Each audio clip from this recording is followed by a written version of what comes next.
firstly, we're webcasting live. We're streaming. So I just want to say, firstly, thanks for putting in all the effort to help organize this. Oh, not a problem.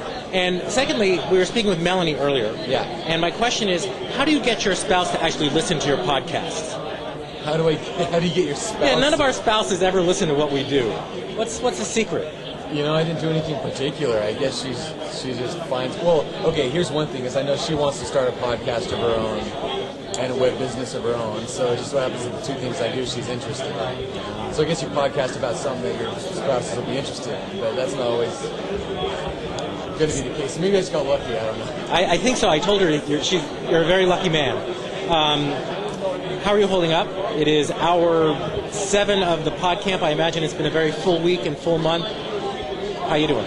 I'm pretty tired. I'm looking forward to the rest of the event, but also tomorrow when I'm going to do nothing but veg because I got like 3 hours of sleep last night, and this whole week I've been traveling and stuff, so it's been the end of a long week, but it's so exciting. The adrenaline's keeping me going. I'm having such a great time, so how people are saying before, is this an unconference? Is it an unconference?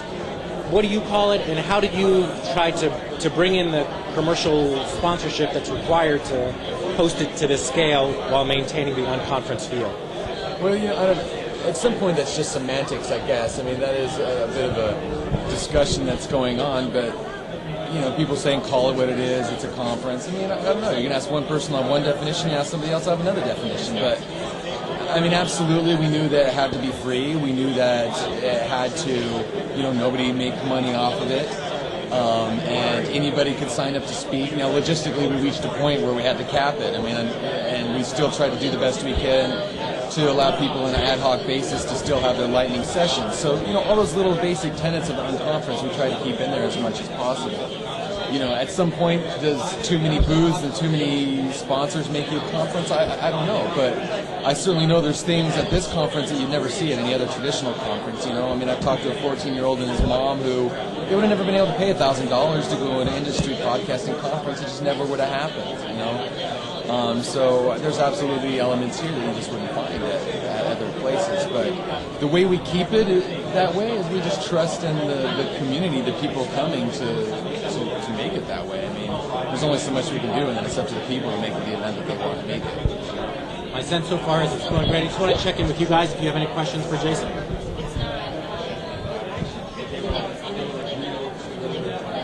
What's been the most surprising thing about PodCamp for Jason? One of the most surprising thing is that we got this many people.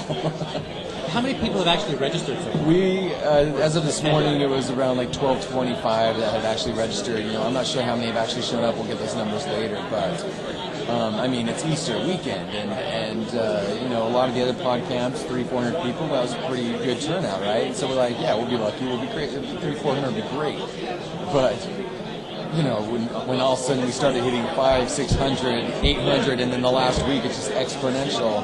You know, oh my gosh, I never imagined that we'd hit 1,200 plus people registered. So that's been really surprising. All right. Well, thank you very much, Jason. I hope you sleep very well tonight. I will. Thank you. Thanks.